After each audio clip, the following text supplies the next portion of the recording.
तभी वो खुद से कहता है कि अंकल जोंग ने तो काफी जबरदस्त तरीके से इन कपड़ों को अच्छे से सील दिया। उसके हाथ में तो वाकई में मैजिक स्किल्स है। मुझे अपने कपड़ों में अब काफी कंफर्टेबल फील हो रहा है। यांग काई के घर को देखते हैं जहां हम लिंगजाओ पवेलियन के स्टूडेंट्स को देखते हैं जो कि वहां यांग काई को सबक सिखाने के लिए वहां आए हुए होते हैं। असल में ये सभी जूमू का गैंग होता है क्योंकि जूमू यहाँ यांग से बदला लेने के लिए उन सभी को वहां जमा करके लाया होता है। जूमू जब इस घर को देखता है तो कहता है ये कितनी गंदी जगह है, यहाँ पर यांग काई रहता है, क्या बकवास है। जिससे उसका साथी उसे कहता है कि मिस्टर जू, यांग काई एक ट्रायल डिसेबल है, उसे अपना खाना, कपड़े धोना, घर सफाई करना, यह हर चीज़ उसे खुद ही करना पड़ता है। इस घर को इसने मिस्टर मेंग के साथ खुद बनाया है। ये लिंगजाओ साइड की प्रॉपर्टी में नहीं आता, इस वजह से ये बहुत ही गंदा है शायद। जिस पर जू कहता है कि इसका मतलब यांग काई की जिंदगी बहुत ही खराब जा रही है, तभी ऐसा है। जिस पर वो लड़का उसे जवाब देता है कि सिर्फ यही नहीं, उसे हर 5 दिन बाद हम कुत्ते जैसा पीटते हैं और हर बार बैटल में हमसे ये हार जाता है। जिस पर जू उसे कहता है कि ये सुनकर मुझे काफ़ी सुकून मिला, मगर मुझे अभी भी इसे लिंगजाओ पवेलियन सेट से बाहर फेंकना है। मैं इसे इतना मजबूर करना चाहता हूँ कि इससे मैं कुछ भी बोलूँ ये वो करे, गुलाम की तरह इसे हर काम करवाऊँ और ये मेरे पैरों को चाटे। जिसके साथ ही वो जोर से कहता है यांग काई बाहर आ जा, तुम्हारी मौत आई है। मगर अंदर घर से किसी भी चीज़ की आवाज़ तक नहीं आती। ये देखकर वो दोबारा से कहता है यांग काई जल्दी बाहर आ, मगर मैं अंदर आया तो तुम्हारी इससे बहुत ही बेइज्जती हो जाएगी और हम घर के अंदर ही तुम्हें पीटना चाहेंगे। मगर इसके बाद भी घर से कोई बाहर नहीं आता। ये देखकर तुरंत ही वो अपने साथी से कहता है कि जाओ अंदर और उसे बाहर ले आओ। इसके साथ ही वो लड़का अंदर जाता है और देखता है। जिसके बाद वो उसे कहता है कि मास्टर बॉस, मिस्टर जू, यहाँ अंदर तो कोई भी नहीं है, पूरा घर ही गंदा और मिट्टी से भरा पड़ा है। ऐसा लगता है काफी दिनों तक इसने सफाई तक नहीं की, काफी मिट्टी जमा हुई है हर जगह। ये सुनकर जू सोचता है कि कहीं ये डर के मारे भाग तो नहीं गया। तभी एक डिसेबल अपने साथी से कहता है कि मैंने काफी दिनों तक खुद भी इसे कहीं भी नहीं देखा। इस पर दूसरा लड़का उसे जवाब देता है कि यांग काई ने मिस्टर जू से पंगा लिया है, तो इसे अंदाजा हो गया होगा कि इसकी मौत अब जल्दी आने वाली है, इसलिए इस डर के मारे वो पहले ही यहाँ से भाग गया होगा। मिस्टर जू पूरी सिटी में काफी फेमस है, ये हमारे सेट में थर्ड एल्डर का ग्रैंडसन है। तभी जू उन्हें कहता है कि बकवास करना बंद करो, मैंने बदला नहीं लिया है, मेरा दिमाग खराब हो रहा है, इसलिए जल्दी से इस हरामी के इस घर को आग से जला दो, तभी मुझे सुकून आएगा। जिस पर उसका साथी उसे कहता है कि ये करना ठीक नहीं, सेट में सभी को पता चल जाएगा, हमारी बदनामी होगी। जिस पर जू उसे जवाब देता है कि लगता है तुम्हें आग जलाने से डर लगता है, और दूसरी बात ये घटिया हाउस हमारे सेट की प्रॉपर्टी में नहीं आता, इसलिए हम जो भी करते हैं इसके साथ कोई भी हमें पूछ नहीं सकता, ना कोई पूछेगा। हम में से कोई भी इसके साथ कुछ भी कर सकते हैं, समझे? और देख क्या रहे हो, जल्दी से आग ले आओ, मैं खुद ही जला दूंगा। इसके बाद हम कुछ देर बाद का सीन देखते हैं जहां जू के हाथ में आग होती है और वो खुद से कहता है कि यांग काई मुझे माफ करना, बट तुम्हें पंगा नहीं लेना चाहिए था। लेकिन तभी कोई उसके कंधे पे हाथ रख देता है, जिस पर वो खुश होते हुए कहता है कि कौन है जिसका खुद इस घर को जलाने का मन कर रहा है। अब लगता है मेरी बात आखिर समझ आ ही गई। और जैसे वो पीछे मुड़कर देखता है तो ये कोई नहीं बल्कि यांग काई होता है जो कि वहां पहुंच गया होता है। जिस पर तुरंत ही हैरान होते हुए कहता है कि ये तो यांग काई है। जिस पर यांग उसे कहता है क्यों, और तुझे क्या लगा मैं कौन हूँ, पर आपको देखकर लगता है तुम्हारे इरादे नेक नहीं। जिस पर जू उसे कहता है कि यांग काई तुमने जो किया है वो बहुत ही बुरा किया है और उसकी सजा तुम्हें मिलकर ही रहेगी, समझ गए, और आज तुम मरने वाले हो। जिस पर यांग उसे जवाब देता है कि अच्छा तो तुम लड़ना चाहते हो। जिस पर जू उसे जवाब देता है कि और क्या, मैं क्या तुम्हें लगता है कि मैं यहाँ तुम्हारे साथ डिनर के लिए आया हूँ। तभी यांग उससे वो आग की लकड़ी पकड़कर उसे कहता है कि अगर तुम मुझसे लड़ना ही चाहते हो तो तुम मुझे कब चाहो और जब तुम्हारा दिल करे मुझे चैलेंज दे सकते हो यार, मगर तुम मेरे घर को ऐसे क्यों जला रहे हो। इसके साथ ही वो उस आग को पानी की बाल्टी में फेंक देता है। इस पर जू उसे कहता है कि मैं करूंगा हर चीज, क्या कर लेगा तू, तो मुझे रोक सकता है तो रोक के दिखा। इसके साथ ही वो फाइट के लिए तैयार हो जाता है। तभी यांग उसे कहता है कि एक मिनट जरा यार, मुझे अपना सामान अंदर रखने दो, मैं बस अभी आया।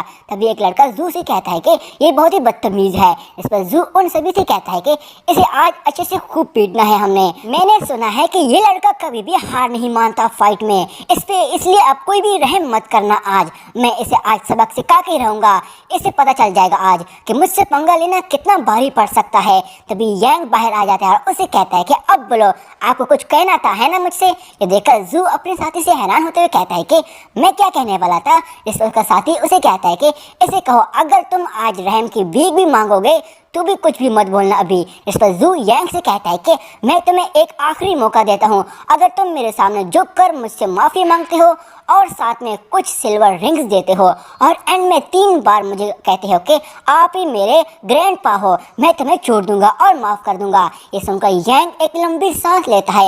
इस पर जू उसे कहता है कि इसका क्या मतलब हुआ। इस पर यांग उसे कहता है कि मैं तुम्हें समझाता हूँ, लिंगजाओ पवेलियन में तुम्हारा एक एल्डर कोई है ना। इस पर जू उसे जवाब देता है कि लगता है तुम काफ़ी तेज़ हो और तुम्हारी काफ़ी तेज़ नज़रें हैं। तुम इतनी छोटी सी बात के लिए अगर इतना बड़ा बदला लेने के लिए आ रहे हो और साथ में तुम इतनी आसानी से ये सब कुछ कर रहे हो और यहाँ पे दादागिरी भी दिखा रहे हो, तो मतलब साफ है कोई तो है तुम्हारे ऊपर जिसकी वजह से तुम इतनी हिम्मत करके खुद अपने आप को महान समझते हुए और इतना हिम्मत करके मेरे घर को भी जला सकते हो।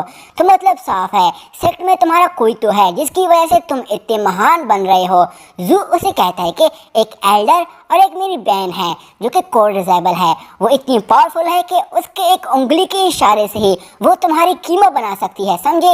इस पर यांग उसे कहता है कि सही कहा, मगर तुम यहाँ एक छोटे मोटे डिजेबल का घर जलाने के लिए आए थे है ना, इतनी नीच हरकत कर रहे थे। अगर बाकी सभी एल्डर्स या फिर सेक्ट में ये बात फैल जाती थी तो सोचो तुम्हारे ग्रैंडफादर को कितनी ज़्यादा बेइज्जती होती। आखिर तुम्हारी भी कोई इज्जत है ना। ये सब सुनकर जू घबरा जाता है कि तभी उसका साथी उसे कहता है कि ये बकवास बहुत करता है बॉस, इसकी बातों पे मत जाओ, इसकी जुबान बहुत ही तेज है, किसी को भी बेवकूफ़ बना सकता है। बस याद रखना आप गुस्से में हो और बदला लेने के लिए आए हो। ये सुनकर जू फिर से जोश में आ जाता है और यांग से कहता है कि बकवास करना बंद करो, मेरे सामने झुककर मुझसे माफ़ी मांगो जल्दी, वरना तेरी खैर नहीं, वरना मैं तुझे ऐसा सबक सिखा दूंगा और तुम्हें ऐसी गंदी मौत दूंगा कि तुम दोबारा जन्म लेने के लिए भी 100 बार सोचोगे। ये सुनकर यांग उसे कहता है कि क्या तुम लड़ना चाहते हो, तुमने अपना लेवल देखा है, तुम तो लायक भी नहीं हो मेरे, मैं तो बॉडी टेम्परेचर लेवल 9 रेल में हूँ और सेक्रेट रूल्स के हिसाब से फाइट कंपटीशन की चैलेंज देने में सामने वाला स्टूडेंट 3 लेवल ऊपर या फिर 3 लेवल नीचे होना चाहिए। अगर ऐसा नहीं हुआ तो फिर फाइट को एक्सेप्ट नहीं किया जाएगा और दोनों को सजा मिलेगी। ये रूल्स तुम्हें याद है तो है ना। यांग उसे चिढ़ते हुए कहता है कि फिर कौन लड़ेगा, मुझसे तुम्हारी बहन लड़ने वाली है। अरे नहीं, उसे तो मैं खुद की बहन समझता हूँ। एल्डर, अरे नहीं, वो कहा और मैं कहा। जिस पर जू उसे कहता है कि अगर ऐसी बात है तो फिकर नॉट, मेरे पास पूरा स्टॉक है। जिसके बाद वो अपनी साथियों से कहता है कि आप सभी को खुला ऑफर है, कोई है जो इससे 3 लेवल नीचे हो या 3 लेवल ऊपर जो इसको आज इसकी नानी याद दिला दे। इसके साथ ही वो एक डिसेबल तुरंत ही यांग के सामने बाहर आ जाता है और कहता है कि मेरी स्ट्रेंथ इससे 3 लेवल ज़्यादा है और रूल्स के हिसाब से मैं परफेक्ट हूँ इसको चैलेंज के लिए। इससे तो अब मैं सबक सिखा के रहूँगा, तो अब तेरा ये सेट के रूल्स का रोना धोना खत्म हो जाएगा है ना। ब्रदर यांग, मेरा नाम है जाओ हू, याद है ना, वही हूँ जिसने कुछ दिन पहले ही तुम्हारी पिटाई की थी। इस पर यांग उसे कहता है कि हाँ याद आ गया, मेरा बदला अभी बाकी है। इसके साथ ही दोनों फाइट के लिए आमने सामने खड़े हो जाते हैं। जाओ अपने स्पिरिचुअल पावर्स एक्टिवेट कर देता है और यांग से कहता है कि सोचना भी मत, आज मैं तुम पे रहम करूंगा। अगर तुम अपने सिर्फ 3 मूव अटैक से ही अगर मुझे पुश भी कर पाते हो तो तुम इस फाइट को जीत जाओगे। ये सुनकर जू कहता है कि जाओ तो काफी समझदार है, इसकी बातों से ही यांग की हालत खराब हो जाएगी। जिसके साथ ही हम देखते हैं कि इस चैलेंज फाइट को नोट करने के लिए वहाँ वो लड़की भी ऑलरेडी वहाँ पहुंची हुई होती है। वो खुद से कहती है कि ये तो 3rd level body tempering realm versus 5th level body tempering realm के बीच फाइट हो रही है और ये वो अपने नोटबुक में तुरंत ही रिकॉर्ड करने लगती है। तभी हम देखते हैं कि यांग फाइट के लिए अपने आप को फ्रेश कर रहा होता है और उससे कहता है कि अगर तुम्हारी ख्वाहिश है कि मैं तुझे 3 मूव अटैक से ही बस पुश कर दूँ तो ठीक है, मुझे मंजूर है, मैं ऐसा ही करूँगा।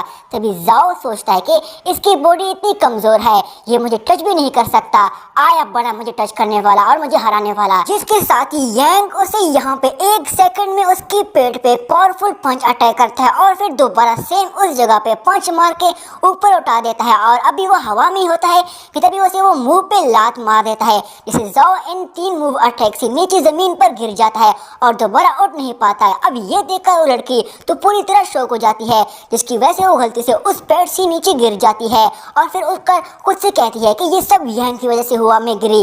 मगर मुझे यकीन नहीं हो रहा है कि आखिर ये कैसे हो सकता है। मैंने तो कभी नहीं देखा कि इसने अपनी स्ट्रेंथ और अपनी पावर्स इंक्रीज की हो और अचानक से ये इतना पावरफुल कैसे हो गया। इसकी फाइटिंग स्किल की IQ इतना तेज था कि इसने 1 सेकंड में उसे 3 अलग अलग मूव अटैक की। तुमने आखिर 3 दिनों में इतना ज़्यादा पावरफुल और खुद को इम्प्रूव कैसे किया है। मैंने तो नहीं देखा यांग काई। पर तभी यांग उसकी तरफ देखता है तो वो तुरंत ही पेड़ के पीछे छुप जाती है। तभी यांग सोचता है कि मेरी स्ट्रेंथ मेरी कंट्रोल में नहीं है, मैं तो बस इस पे अटैक करने जा रहा था। ये सब कैसे हुआ मुझे भी नहीं पता। लगता है ये पावर जो मुझे मिली है ये मेरी सोच से भी कई गुना ज्यादा पावरफुल और खतरनाक है। तभी जू गुस्से के साथ उसे कहता है कि तुमने चीटिंग की है यांग। जिस पर यांग उसे कहता है कि सीनियर ब्रदर जू, आप इतना लड़ती नहीं हो जितना बातें करके और डरते हो। मैं चीटिंग कैसे कर सकता हूँ, इसने तो मुझे बोला था 3 अटैक से मुझे गिरा दो और तुम ये फाइट जीत जाओ, तो मैंने वही किया। मगर तभी जू का साथी उसे बताता है कि बॉस, लगता है हमको गलत इंफॉर्मेशन मिली है। इस लड़की की स्ट्रेंथ बॉडी टेम्परिंग रन के 3rd लेवल से भी कई गुना ज्यादा है, इसलिए तो इसने इतनी आसानी से जाओ हाउ को हरा दिया। इस पर जू कहता है कि इसमें जाओ हो की ही गलती है, ये कोई ज्यादा ही इसके सामने और स्मार्ट बन रहा था और केयरलेस हो गया था। तो अगर वो सीरियस होता और लड़ता इसके साथ तो ये कभी भी नहीं हार सकता था, इतना मुझे पता है। जिसके बाद वो यांग से कहता है कि सीनियर ब्रदर यांग, तुमने अपनी पावर्स काफी जबरदस्त तरीके से छुपा के रखी थी, मगर ज्यादा और स्मार्ट बनने की जरूरत नहीं है, हमारा अभी खत्म नहीं हुआ, अगली बार तुम मुझसे बच नहीं पाओगे। और इतना कहते ही वो अपने साथियों को लेकर वहां से चला जाता है। वहीं यांग भी अपने घर की तरफ चला जाता है। तभी हम देखते हैं कि वो लड़की अभी भी यांग को ही देख रही होती है। और इसी के साथ दोस्तों हमारा ये वाला एपिसोड भी यहीं पे एंड हो जाता है। दोस्तों ये वाला एपिसोड जरा